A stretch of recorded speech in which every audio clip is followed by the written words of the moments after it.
Hello everyone, I'm Prerna Ravi and today I will be presenting our paper titled The Pandemic Shift to Remote Learning Under Resource Constraints. This is joint work with Azra Ismail and our wonderful advisor Dr. Neha Kumar from Georgia Tech. The field of human-computer interaction for development has long been interested in the design of educational technology in underserved settings. This work is motivated by efforts to improve access to quality education, such as by delivering learning content that is designed to be locally relevant, providing after-school education, and enabling more hands-on and technical education.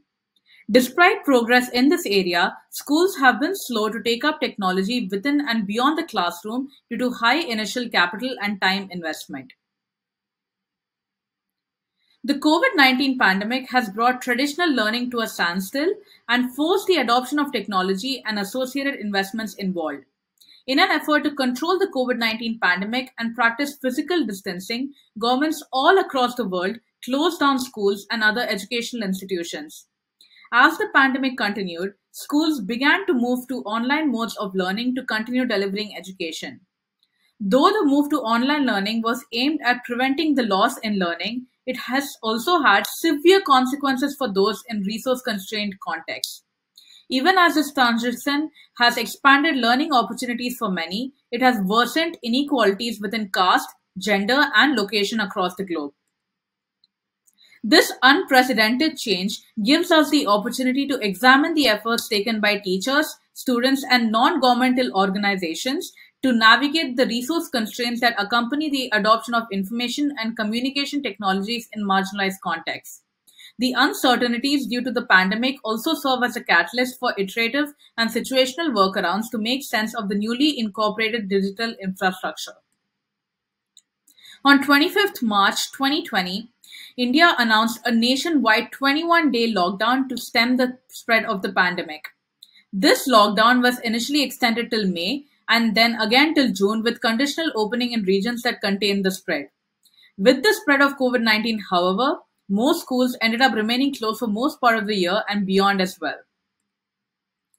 We investigated how students, teachers, NGOs, and other stakeholders within the education system migrated to online learning platforms, the challenges that they grappled with in doing so, and the creative solutions that they came up with to navigate through the resource constraints and reach communities on the margins. Our work contributes to literature in several areas. We first build on a rich body of HCI research on the design of educational technology in resource-constrained settings, which has accelerated rapidly with the advent of COVID-19. We also link to prior efforts to use ICTs to respond to and make meaning during a crisis.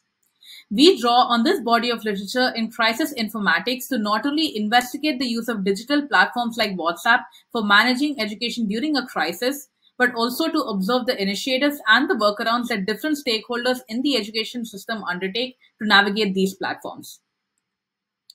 Finally, we also build on prior research that outlines the human infrastructures that help navigate challenges around digital access and literacy in resource-constrained environments.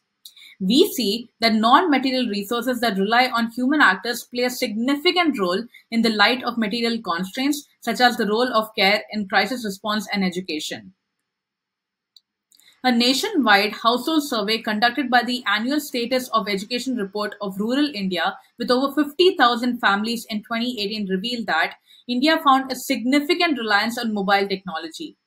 Nearly 74% of the families surveyed used WhatsApp as their primary mode of communication.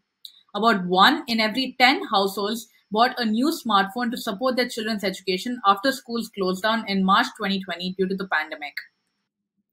To investigate this further, between the months of May and August 2020, I conducted 20 semi-structured interviews with students, teachers, and administrators who are affiliated with a diverse set of government and private schools, as well as non-profit organizations primarily based in Maharashtra, India. We recruited our participants using snowball sampling after an initial introduction made by a non-profit organization based in Mumbai. We followed an iterative data analysis process to discuss findings, themes, and modify interview protocols. Thereafter, we conducted several rounds of inductive coding on the transcribed data, which helped us uncover emerging themes in our data. Our interviews revealed that the operation of educational institutions stopped immediately after the lockdown was announced across schools and higher educational institutions. Though the private well-off schools were able to transition to online classes, government schools did not have the resources to do the same. As a result, they ended classes early for the year and suspended their exams. As the lockdown continued, educators and learners began to make sense of the overwhelming number of digital resources and technological platforms available to them and to decide which ones suited their educational needs. For all our participants, the primary medium of accessing these resources was a smartphone, with WhatsApp being the most popular platform for communication. The unprecedented shift to online learning platforms was accompanied by challenges with navigating varied and intermittent access to digital devices and the internet. After having enabled some level of access to digital education for their students, our teacher participants had to solve logistical issues during lectures, address poor internet access and connectivity problems, bridge communication gaps, and account for device sharing across school going students at home. The teachers we interviewed also revealed that the online lectures and videos alone did not suffice when it came to explaining concepts to students. The assessments used to evaluate students' understanding of concepts in a classroom setting also underwent drastic format changes. With the shift to online exams, our participants stated that the assessments were challenging because of rampant cheating amongst the school going students. These factors also impacted the motivation levels that students exhibited to study at home during the pandemic. Additionally, teachers had to come up with new strategies to encourage participation and gauge interest among students, accommodate their different schedules and needs, and address parental concerns. This process also increased their workload significantly. Several NGOs and schools from our study also began training teachers on the nuances of conducting lectures online, right from learning to using applications to moderating lectures for questions and tackling network issues disrupting the flow of lectures. From the very beginning of the lockdown, many low-income earning families that students belong to struggled with food insecurity.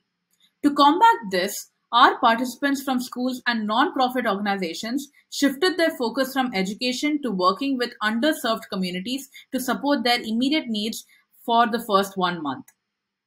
Several NGOs looked into the distribution of healthcare essentials, providing places to stay for those unable to afford rent, improving awareness of health information and government schemes, and enabling access to healthcare. Educators from our study also took the initiatives to keep students engaged so as to reduce school dropout rates extending into periods after COVID-19. The digital transformation taking place in the education system resulted in creative workarounds to make online learning work for most students. Our study indicates how people work towards creating these workarounds in the face of perennial resource constraints during a crisis and use technology to the best of their abilities. This is the long-term shift that we need to better support educators and learners after the pandemic. Prior research has indicated how care can play a very important role in materially constrained environments. Teachers from the government schools paired up with the NGOs to get in touch with students regularly and keep them engaged, and provide them with access to mental health resources to address issues around increased domestic violence, child labor, and dropout rates as a result of the pandemic. Technology can further augment such effects. This opens up possibilities for exploring the interdependence between human and digital frameworks in underserved communities. Addressing challenges pertaining to limited data packages, gender inequalities, and varied digital access within the education system requires guidelines for better navigation through the available resources as well as identification of the correct combination of those resources to best accommodate local needs around the potential target audience. The increasing prevalence of technology in classrooms indicates a shift in the role of an instructor from an expert knowledge provider to an expert facilitator. A mobile-first approach is also critical to the online learning ecosystem in India. There is a need to rethink the design of digital learning platforms to adapt better to small screen devices like mobile phones. Collaborative games could help address student social and emotional well-being. Online learning also offers an opportunity to re-evaluate the dominant mode of assessing learning. Though the main concern of educators was that online tests made it easy for students to cheat, this indicates a deeper issue with assessments that evaluate student ability to retain information rather than their understanding. Such efforts would not only help leverage the strengths of online learning, but would also go a long way in strengthening the education system overall by addressing its current limitations. I would like to take this opportunity to thank the participants of our study, our anonymous reviewers for their feedback and encouragement, and our advisor Dr. Neha Kumar for motivating me to do this work. Thank you.